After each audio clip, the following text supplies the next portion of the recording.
Hey there guys, how are we doing? Glenn here from the Beardyman Craft Beer channel. Thanks very much for joining me on another brewery clone episode. Now, in this exciting episode, we are here in Canvas Brewery in Rosscray, County Tipperary, Ireland. Today, my fellow home brewer, Eric, we are brewing not just one, but two clones. Yes, I have brought the Grainfather, the G30, and Eric, you've brought... I've brought the HopCat 50 litres. What are you brewing? I am brewing Untitled, which is a Belgian Quad beer. And I'm brewing an Imperial Stout. We are in the middle of a storm. We better go in and meet the man himself, Moss. Okay, let's go. Let's do it. Woo!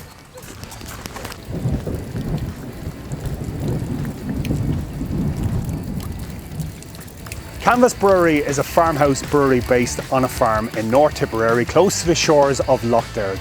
The brewery was set up by four brothers to create more than just beer. The core of their ethos is to encourage creatives to express themselves through any medium. The small batch beers are an expression of the brewers, and sustainability has become a core philosophy.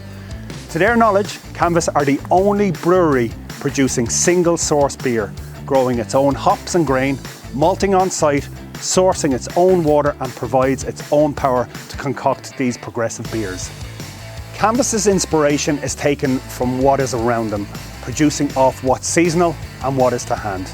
So elderflower, sweet gale, raspberries, pine tips, sloes, they want to use anything that's in the environment and reconnect people to their surroundings and seasonality. Mixed fermentation and barrel aging have become status quo, with beers give time to age and mature before being released from the brewery, adorned with artwork from artists and amateurs alike.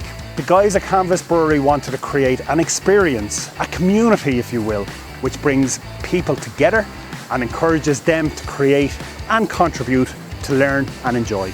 It's time to join that adventure. Let's go and meet the guys.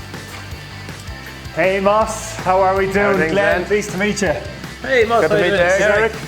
Thanks so much for inviting us here to Canvas Brewery on this miserable morning. It's a storm, so we might as well be indoors and brew some beer. Absolutely, it's a cold one out there, it's a wet and windy one out there. Before we talk about beer, tell us a little bit about Canvas Brewery. Yeah, so Canvas Brewery, we do small batch beer. We're on a farmhouse, so a lot of inspiration from our surroundings, and we try to tie in creativity, artwork, stuff like that, and things like home brewing, which is, you know, it's one of those things, get out, do something, and enjoy your day of brewing. So that's why I was delighted when you guys reached out. I was like, yeah, come, let's brew a beer and have some fun, you know. You brought equipment? I have brought the Grainfather. I'm going to be working on Grainfather. And I've brought my HopCat. Perfect. So we're all good to go. So yeah. The beers that we're brewing, we've got the Road Not Taken, which you're going to brew is a stout, Imperial Stout, 8%. Sweet. And we have the Sunday Cuddle, which is a quad, Belgian Quad, 10%, give or take. So we might taste them and then we'll go and brew something. Taste. Let's taste them. Right. Let's do this. Today we're going to brew two beers, right? Yes. So we have the Road Not Taken and the Sunday Cuddle. So a strong stout and a Belgian Quad. So yeah, will we taste them before we go and brew them? Absolutely. Do it. Do a bit of R&D here. Yeah, it's always important, you know. So this then, well, we'll share it out lovingly. Yeah. All right. Thank you very much. Travel. Yeah, lovely dark colour. Very nice head. Bubbles. Yeah, good bubbles. Bottle conditioned, of course. Bottle conditioned. You can see different size of bubbles. Always a good one. I'm even getting the aroma before it hits my... Oh, the aroma is lovely. Yeah. Now, so this one is aged by comparison to... So we'll be brewing a fresh one. So this you'll have different flavours because of the age. Okay. But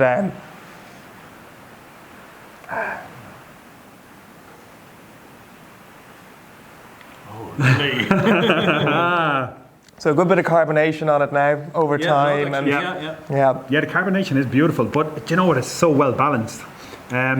Just going back to the colour, the colour is it's a lovely colour, lovely head. It's keeping its head quite well. Yes. Nice bubbles, lovely carbonation, a kind of an off-white creamy head. So where this recipe came from, this is our take on a Clonakilty Rassler, which is, my name is Maurice DC, and my forefathers basically were brewing down in Clonakilty in a DC and Sons brewery, and basically they produced a strong stout. That was the Clonakilty Rassler. So this is a recreation of that strong aged stout. So this was in a barrel. This has a lot of meaty malts to it. Now, this has had a bit of time, so it's mellowed down, but you do get a little bit of that. I can get a little bit of the barrel, a little bit of this. I can get the barrel too, You would there's know different flavours than just a Yeah. simple stout, do you know? The bitterness is hanging there from the initial taste, and then afterwards it kind of lingers, but it's not too bitter. Yeah, that's a really I'm happy good with that now.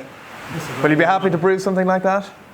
I'd be more than happy to brew something like that. The question is, brewing and the results, my results, would I be happy at the end of it that when we sit down in a couple of weeks' time to taste our versions of it, well of course then there's the barrel side of things that we're not going to be able to recreate. So potentially I'll brew a new one actually, so as we can compare fresh and fresh, and then look at age, just because, well, why not, you know? Because time is a big thing with beer. You know, it does change things. But I did this beer I'm happy with. That's a fantastic beer, man. That's a fantastic beer. I love it. First time having this one, yes. The little bit of smoke was in the recipe. It's not dominant, but there is a little bit in there. And again, that's meant to be that. Malting back in the day would have been direct fired, so you would have gotten a little bit of smoke flavour in there. Not trying to make it peat smoked. This is like a beach smoke, but it's just a little bit sitting in there, so you can get that smokiness, tiny little bit of smokiness, and that kind of barrel aging. That's a lovely combo. And, this sits very well for this time of year. I don't know if you can hear it on camera, or it is absolutely pissing out of the heavens. We have Storm Hurricane, is that his name? So this is the perfect beer for this type of you were weather. asking about stout, and that's to me winter is stout in Ireland. Like, that's just. No, I'm really excited now about brewing this. Great beer to have by a fireplace. Absolutely. Well, you'll see Mad Max in a while. That's a good fire. Mad Max, you got to tell me about Mad Max. Okay, so Mad Max, basically, so we're a wood-fire brewery. So basically, originally we were home brewing, which is why I was very happy to do this episode, because I'm like, home brewing is like, that's where we started from, you know, and I think it's a great thing to encourage. But we were home brewing an electric system, 100 litre, and then we were kind of scaling up towards brewing professionally, and then it was like, well, what do we use in terms of energy source? And that's where Mad Max, I worked in stoves in sub-Saharan Africa, so I had a bit of experience, and then a lot of our inspiration is the old world, how people used to brew, and it's like, well, they used to use open fire. They used to use fires, basically, and that's the source of heat. And we have woodlands here, so we can manage our woodlands, harvest the biomass, boil our beer, and that energy, that cycle, is all here on the farm. So that's Mad Max. We created in the workshop, welded it together. It's a bit. It's rustic, but it works for you.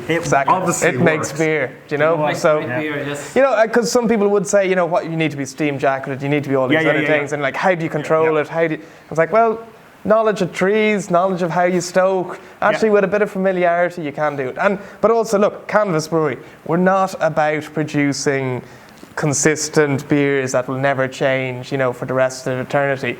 We're about looking for expression of interesting things, So that's more, we're not worried about those things. We'll brew beers, longer beers, okay, we'll stoke it and keep it going longer. So there's more nuance and there's more humanity to it, because we're brewing this beer, Absolutely. with our hands. It's not a press the button and... And I know when I brew on so there's so many different ways. Shamak, who's recording just behind, his process is different to mine. He's not pressing buttons. He's all manual.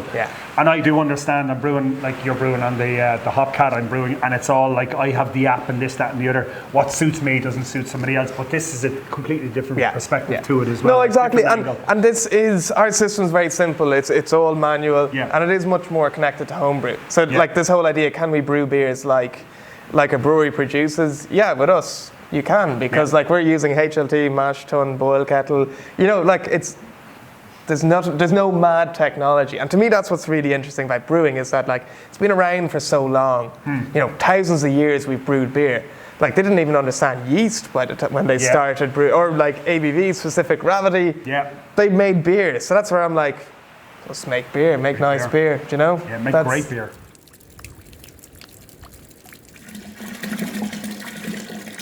This guy can heat it up, so I don't think we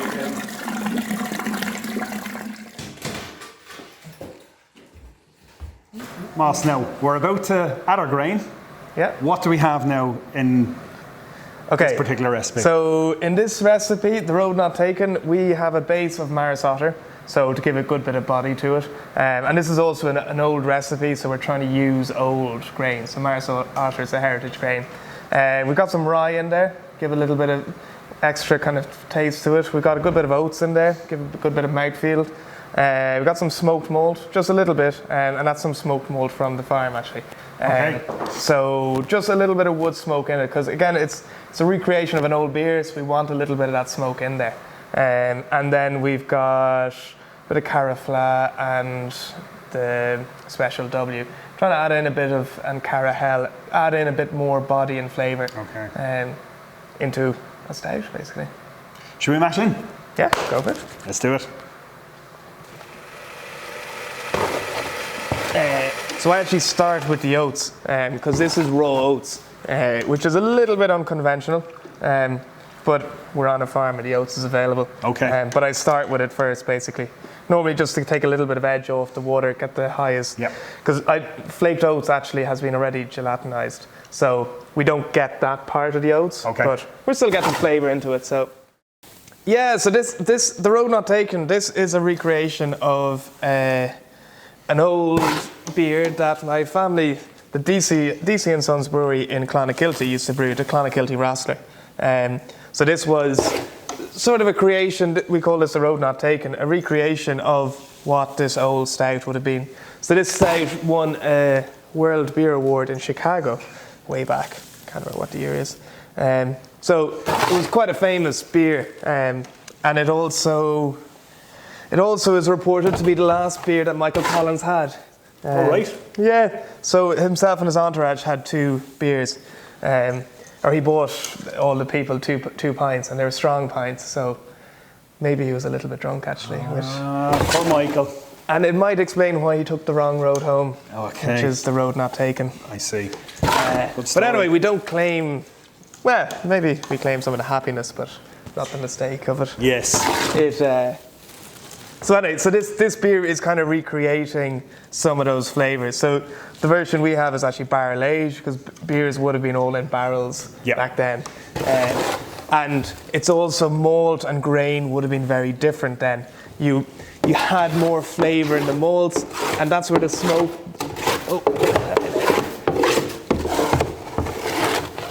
That's where the smoke in the malt is, as in when they were malting and kilning malt, you would have had smoke and you would have had wood fires. Okay. You know, all those bits. So it's just a hint of smoke in there, and that's actually smoked on the farm here. Or grown malted on the farm, and that's the smoke of birch and sally. So it's not a peaty smoke. So the last time actually was beech smoke. So we'll see. There's a little bit of a variation in this clone from the other version, but so is Historic. yeah.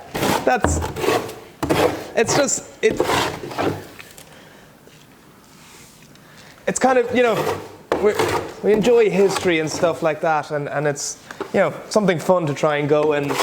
It's like brewing a clone, right? You're just trying to, you got a target and you're like, oh, I'm going to try and brew something like that, you know, and see where you get to. Yeah. You know, so this is kind of like our initial take on it, and the recipe will evolve, I'd say, over time. Okay. As we change malts and as we change different things. Yeah. Would you be a stout drinker, Moss? Yeah, as in that's, sure, I'm Irish, like, as in, be rude not to drink some of the black stuff, but we can't name that now, could we? Yeah, no, I love stout, and particularly like the winter time. You know, that's when stout is at its prime. Yeah. And And like it is a particular flavour, you know, like not everyone loves stout, but do you know, it's Irish heritage, like stout it's ingrained in you, like, you know, like the Irish people enjoy stout and not a lot of nations are like all about stout. Yeah. Do you know what I mean? Like there's a lot of bitterness there, there's that malt flavour, like that harshness. So actually like in terms of craft beer, like we're happy days, like everyone's actually nearly ready to evolve into craft beer, They are, you know, aren't they? Yeah. as opposed to just being used to light lagers, Yes, you know? the bright beers. Yeah, so that's like, we'd brew a lot of beers with colour in them, you know, like just getting more malt in there. Much more dimension as well, really. Yeah. Do you know, And some people think it's all about the hops, but like this is just, there's one hop going in here. That's Challenger hop. yeah, That has a dual purpose, which is, it's used, for us it's bittering, Yeah. but it's also aroma. yeah. And that's just one dimension to the beer. Yeah. The Well, malt that's- then adds so much more. Yeah. So the Challenger is because we have, so we're growing our own hops here basically. Yeah. And that's actually from a farmer up the road. So we took his hops, dried it down. And it's, so you know, it's hops of the area. So that's why we're not blending different hops or whatever. It's like, well, we got Challenger, that's what we're using, you know. Yeah. So it's a different, and that's how people would have brewed back in the day as well, is we got the hops, we're brewing with that. And that's, you know, let's go from there. So yeah, this beer is more about malt really than hops. You know, yeah. we're looking for bitterness, but we're looking for a good body of malt. And this won't be barrel aged because it's homebrew, so we won't be getting that barrel effect. So I'm quite interested to taste this because this will be all. If somebody wanted to get that barrel effect, could they do something with oak chips or something like that? Yeah, would it work with something like this, or is it kind of? It would, yeah. It depends. Like, look, it's easy to say, as in, I love barrels, and putting a beer into a barrel is a much different thing than adding the oak chips, but it is very effective at getting that oak flavour. But it can be quite one-dimensional, you know, as in you can get this kind of harsh oak flavour, so you can overdo it quite easily, which you won't do in a barrel as quickly, you know? Yeah. But no, as in it is a very effective, and particularly for homebrew, it's a very accessible compared to brewing, you know, 220 litres of a strong stout. Absolutely. Like that's Yeah. it's a lot of brew days. It's a lot of eggs in one basket. Well, yeah. Do you know? So no, it definitely has its thing there. But yeah, well, we can chat more about barrels because it's like once you go into barrel and barrel aging, there's a whole different dynamics in there that. And we'll be going there later on. Yeah, well, I mean, we'll be taking a visit to the barrel room. Yeah. We're mashing in. Should we stick on our mash now for an hour? Yeah. Okay. Let's let it rip.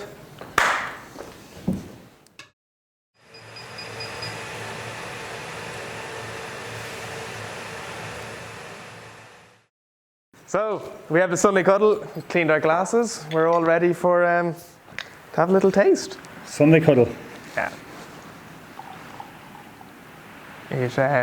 So it's a dark Belgian. Very dark, yes. Yeah, Belgian Quad. Share the love now equally. So yeah, not as dark now as the stout, you know. Dark amber colour, yeah. Yeah. It is, yeah. It is quite dark. So there is like a kind of ruby kind of amber colour, ever so slightly on the outer edge. Yeah. The head diminishes quite fast, Yeah. but the bubbles again, it's a variation of the bubble size. Aroma, yeah. It's cold though. I can smell Belgian. I can get the Belgian yeast. I can smell it, yes. I'd like that warmer now. That's my only. I like beer warm now, so it's. Now Belgians like it cold, so that is they cold, want to chill it down. Like that's a little bit chilly for me now. So you're just gonna to get the aroma up and out. Oh, I was just about to ask you that. Like, is that more so for aroma and flavour that you get more of that? Like, chilling mouthfeel and so it forth? reduces a lot of those flavour compounds. Get the heat. It lifts it up, so you'll get more of that into your nose, more of the bouquet. As well with the bright beers, you know, not without getting into that side of things, but like they put them in the fridge and they bring it down You're about to say lager, are you? Back to craft beer, Glenn. Back to craft beer. That lager has its place, you know, but. And I'm going to be brewing that now. This is your bad boy. That is so good. Oh my god. Yeah. Cheers. It's a bit fruity as well. Yeah, a lot on the finish there, isn't there? Oh Oh, the finish is amazing. That's that Very yeast fruity. and bit of retronasal breathing, let that out. So good, so good. So Moss, how did this delicious recipe come about? This was, well, basically my mother is Belgian, so Belgian beer has always been a kind of a fascination. Like I went over there at like 16, spent a bit of time, and actually with my uncle, and he used to drive up to Chimay and collect a case of beer and drive back, and we actually spent, after we went through one case, he was like, we'll try lough. I was like, grand, we did a case of that at the end of Nice that. beer. Yeah, nice beer. He turned around and he's like, what do you think? And I was like, yeah, but Chimay is... Yeah. So that's like, Chimay Bleu would be like, you know, for me, Christmas, Chimay Bleu, and that's where the Belgian Quad, like that's what it... That's our competition, like that's so good.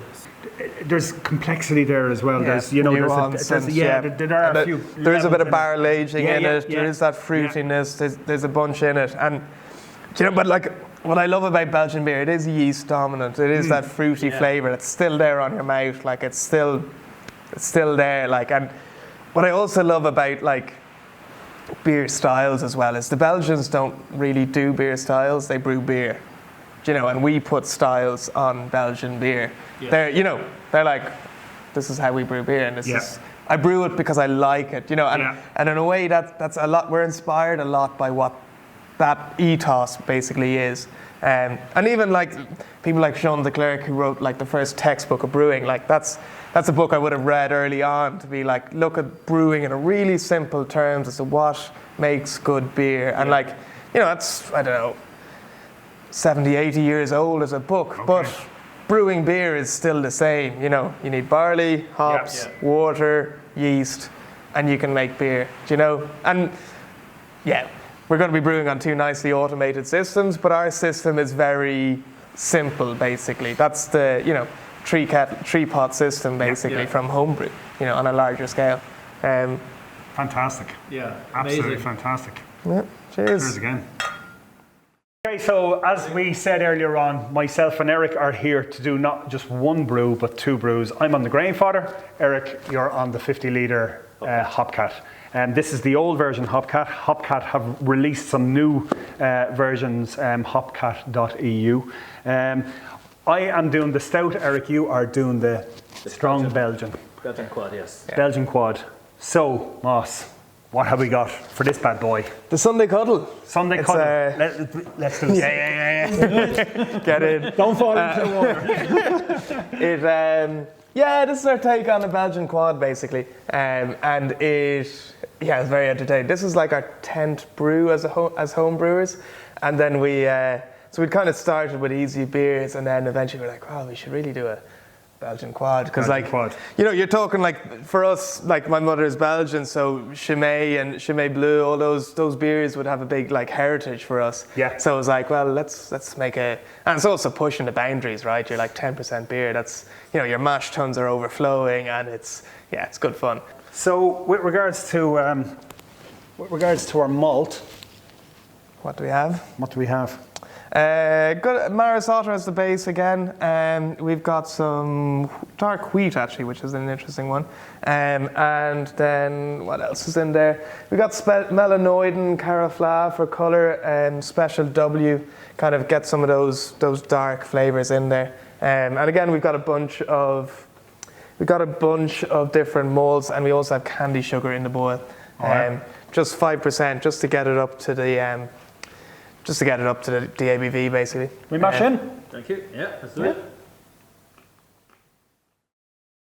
Okay, so we have finished our 1 hour mash. Okay, so we're about to go sparging. So I'm going to get the bits and pieces together. We've just been tasting some more delicious beer. Won't lie. Yeah. That's what the smile is. What was I going to ask yourself? How it all began here, would I be right in saying that it had something to do with a particular ad? An advertisement? Yeah, there was an advertisement recorded here. Do with So you're not the first cameras in this building. Okay. When we were home brewing, basically, Smittix, who actually kind of support home brewing, wanted to do an ad about sort of the beauty of homebrew and stuff. And you know, Diageo would be sort of the big bad wolf in the craft world. So it was like, initially we were pretty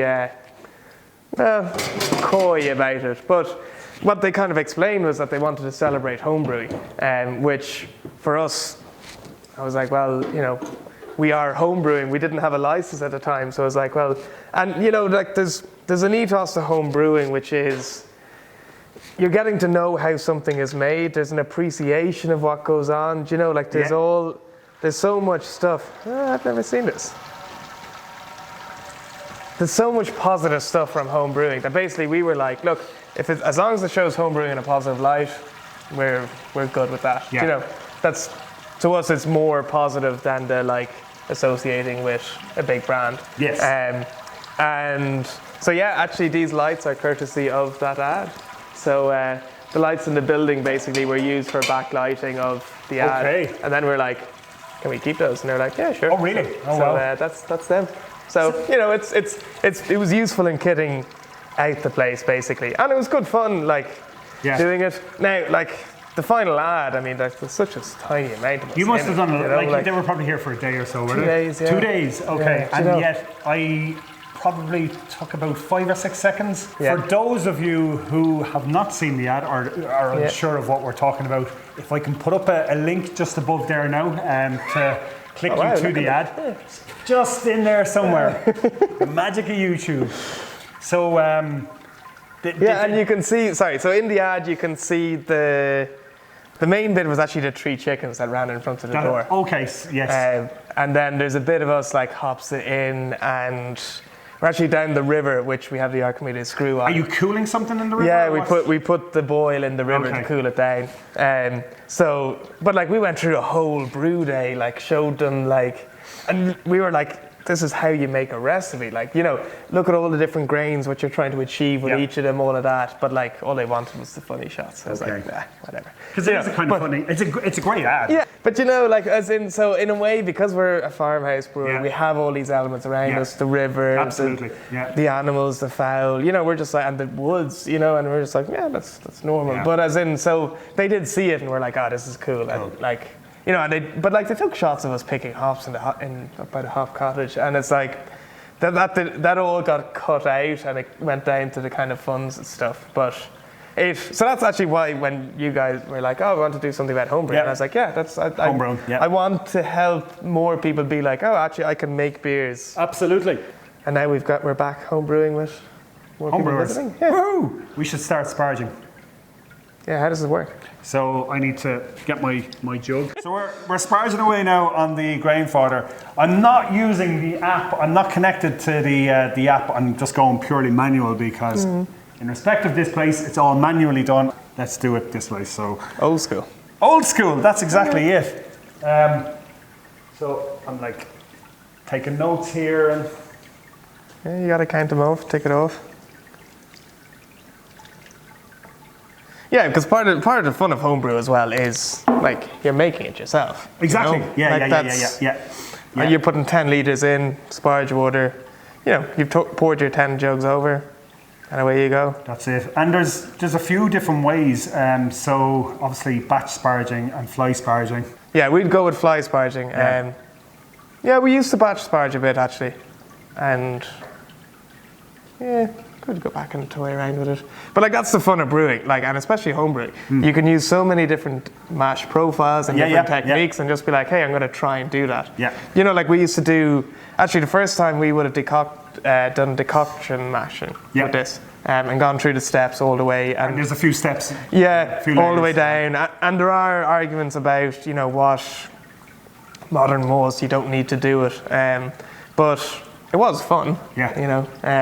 We don't do it on this system at the moment because Mad Max, she's a bit angry, you know. It's hard to control. But it is something I would be tempted with toying with a little bit, with our own molds, because if you played with the molds, you could make old style molds with a little bit of under-modified mold. Okay. And then use that under-modified mold to do a decoction brew. Yes. You know, so this is kind of, it's a different way, but like, will it make a huge flavour difference? Yeah, we'll find out, you know.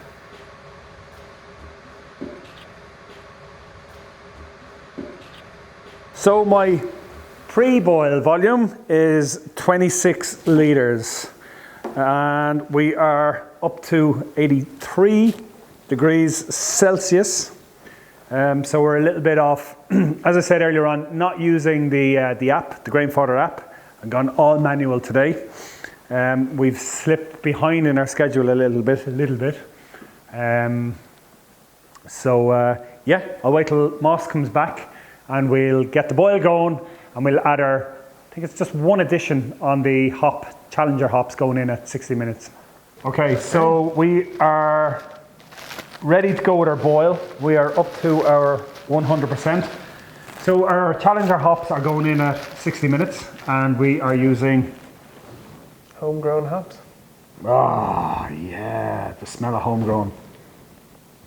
So we do have a challenge in that we don't know the exact IBUs of these. So okay, we're so just roughly? using a standard value of 6.8% and all good? yeah, I mean, sure. You know, we're creating stuff, so oh, this is going to be bulky actually.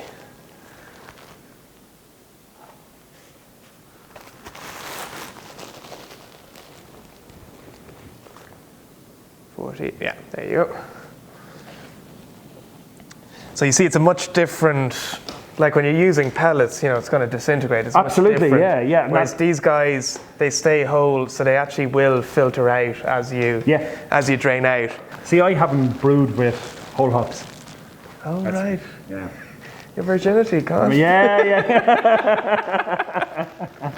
Yeah. No, but you see, it's old school. Like, as in most modern systems, they're like, what are whole cones? Those block our pumps, you know. Yeah. Whereas it's like, well, actually, these make a nice little filter bed. You know, you don't need huge screens. Okay, so our chiller is just finished sanitizing. I'm going to sanitize my fermenter. I had a question to ask you earlier on and I'd forgotten, but I remember now. So the craft beer industry in Ireland is evolving all the time. And there's talk about beer tourism in Ireland and craft beer tourism in Ireland. Yeah. What does that mean for the likes of Canvas? Beer tourism, is a big thing basically, because that's like hopefully over the course of kind of this session of brewing, people will kind of see what we're up to in terms of how we're making our beer. Beer tourism is an opportunity for people to come and see how the beer is made. So not just on the beer label, it's actually the setting, the surroundings, everything that's going on. So, and then beer tourism is people coming and actually looking to see and have an experience of where is this made and what are the inspirations and all of those other bits. So for us, it's a big thing that to get people in and see the surroundings, see the buildings, see the area, see what inspires us. And I think more and more into the future, it will become more of a thing because people will want to know more about what's going on. And it's, you know, there's lots of really nice places to see in Ireland. Yeah. But how do you fill your day? Do you know? Yeah. Oh, here I'll go and I'll pull off the motorway, spend 2 hours, get a little tour, see something cool. And you don't have to be into beer. As in, you're just getting to go and walk around a place and see something that's happening, see something that's being made. So for us, it's something we'd love to do a lot more of. And with the new licensing laws to actually to apply for basically a taproom license that we could serve people a beer after the tour, that'd be great, basically. Because then, you know, you could have the tour, see the farm, see the brewery, see the malting, see the Archimedes, see all the different bits, and then have a sample of the beer. And then go on the road and go wherever else you're going with your day. Yeah. But like tourism, I guess it's a choice as to whether you're a production brewery or whether you're kind of something more than just a production brewery. You know, are we just pushing bottles out, or are we kind of more about the experience? And we're more experiential about this is a place, you know, and this beer is of a place. This is a discussion of terroir with barrels and wild yeast, spontaneous fermentation, all of those bits. And it's like, for us, we're not just about, hey, here's another beer, it's got different hops, whatever. You know, it's more like, these are all different beers, these are created, these are of a time, of a place, of all these other bits. So that's, for us, getting people to come and see that and experience that, that's cool, because then people forevermore will see our labels and go, I know what those guys are about. Okay. sugar be famous in Belgian beer, add extra ABV, and it takes away a little bit from the body, so it makes it more drinkable and stuff. So you're not getting a really heavy quad. You're getting something that you can drink. So in you go. Okay, let's do it, so. The other one people ask about is candy sugar versus sugar.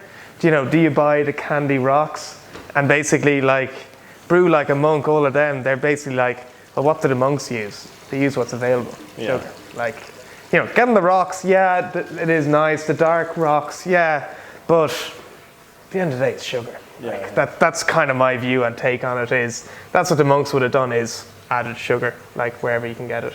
So I've gone away. I started using the candy rocks, and now I'm just like, it's sugar. Like you're making it more drinkable. That's its goal, basically.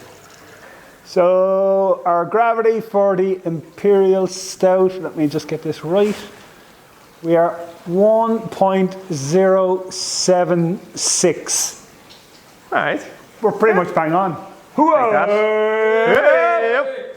So 7, 18, 20. 20, so that's grand, I'd say. Yeah. Do you want to pour a little quick? Do you want to? Yeah. Will you give it a taste as well? Yeah, because see, it's important to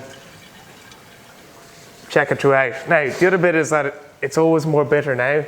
It is, yes. Like you taste it and you're like, oh my God, I got way too much hops. And Jesus then like, Christ, yes. oh yeah, no, it needs to ferment and then all this other. Condition out and so on. And but that can be different with some beers in that the bitterness at the end of brew day is like, whoa.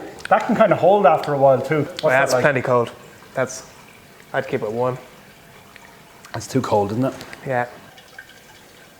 Yeah, no, because you want to give the yeast a nice warm start. Like you don't want to be. So we're up around 20 degrees there. Yeah. 20. Okay. So I'm going to knock off. That's not half bad, I tell you. That's lovely. There's good bitterness in it. There is, yeah. It is sweet, but there's definitely a good. Do you know what? I'd drink a glass of that. Like.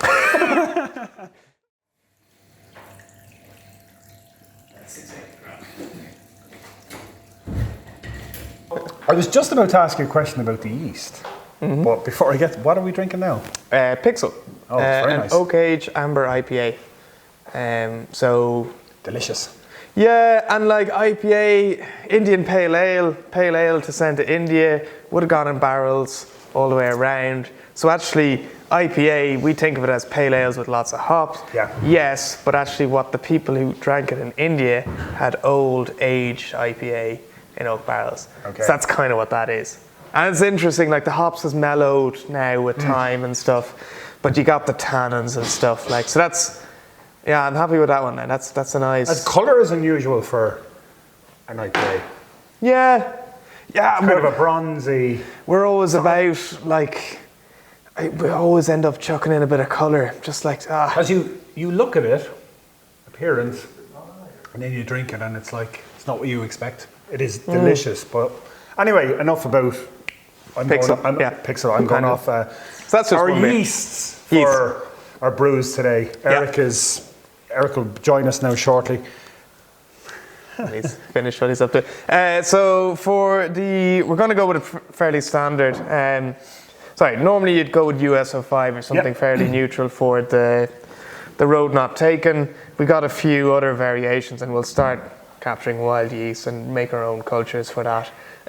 But for homebrew, if you're making a clone of something, sachet of US-05 or something like that, nice, simple. If a beer is about the malt, that's happy days. Now, Belgian Quad, I've used this recently actually for a Belgian, and I found it really nice. Yeah, YLP 530. Yeah, it's really good. Fan. Yeah. So that's a good one. And then as a Canvas, like to experiment, couldn't just pitch two things with the same yeast because there's an opportunity to try something different. Sure, why not? So that's the Belgian Ardennes from Y Yeast. So Smack pack. yeah, so probably not, but it's in the fridge, so why not? We'll chuck it in, see what it does. Good. Do you know, because like it's just a little bit of variation, because that's what helps you learn. Do you know what I mean? Yeah. I know I'm a fan of YLP 530. You know what I mean? Like that's a nice yeast. So it's like, okay, let's see what Belgian Ardennes does on a wort like that, and learn from it, you know. So yeah, and like, to be honest, yeast is something that getting more and more into, like, as in not just kind of starting with USO5, great starting point, but then if you build on and start collecting your own yeast and bring it through a few generations and start, that's where the fun stuff starts happening, you know. Excellent stuff. But these guys, lovely, safe starter. You know, like if we're doing a beer around malt, so we did a smash with like biodynamic malt, you know, that's where you want, okay, I don't want unusual yeast. I just want a standard yeast. I want straightforward, nothing. So that's all I can look at is the malt. Okay, so now we're coming down to the mill house. So this is our, well, yeah, it's a mill. Wow. And it's a wooden mill, which is quite, well, is unique in Ireland, basically. So this is beautiful. Yeah. This is a lot of inspiration, you know, looking, it's the craftsmanship of what's went into that. So this is pre-industrial revolution. So we know that it is at least as old as 1720. 1720? Yeah, so that's the earliest record of it being here, but it's probably older. And built in stages, but like it's, yeah, just how it's all made, and it's all the different woods that go into it. Like it's just, you've got beech in the cogs, you've got ash in the spokes, you've got elm in the center. Like it's all, each individual wood type is used for its own specific purpose. Yeah. So the beech is hard wearing, that's why it's the cogs. So like when you think of modern life, there's so much uniformity. Yeah. You know, like in Industrial Revolution mill, this is all metal. Mm-hmm. And it's all metal, it's all mild steel. Yeah. This is 3 different trees, and that's... Okay. From the local area. From the local area. You know, when something broke down, they walked out and they found the tree and they used it. Instantly, like all local. Well, I've had an amazing time. Unfortunately, Eric is back in the brewery cleaning. Sorry, Eric. I'm going to thank you on behalf of Eric. Thank you on behalf of myself. We've had an amazing day brewing with yourself. We're going to sit down. We're going to eat some amazing pizza. We're going to drink some amazing beer. We're going to tell some more amazing stories, and I want to give you a big handshake and say, Moss, thank you very much, it's been an absolute pleasure. Thank you so much, buddy. So that's it, guys. We had an amazing day and experience here at Canvas Brewery. We got to clone 2. I was on the Grainfather and Eric on the HopCat 50 litre. We had a brilliant day all together. We tasted some amazing beers, aside from the ones that we were cloning. We had a brilliant night last night with Moss. We had some lovely pizzas, some fantastic craft beer. It was just a brilliant overall experience. Guys, remember, if you liked the videos, please do give us that thumbs up. It is important. And if you haven't subscribed already, please do so. Until the next Brewery Clone episode, cheers. Let's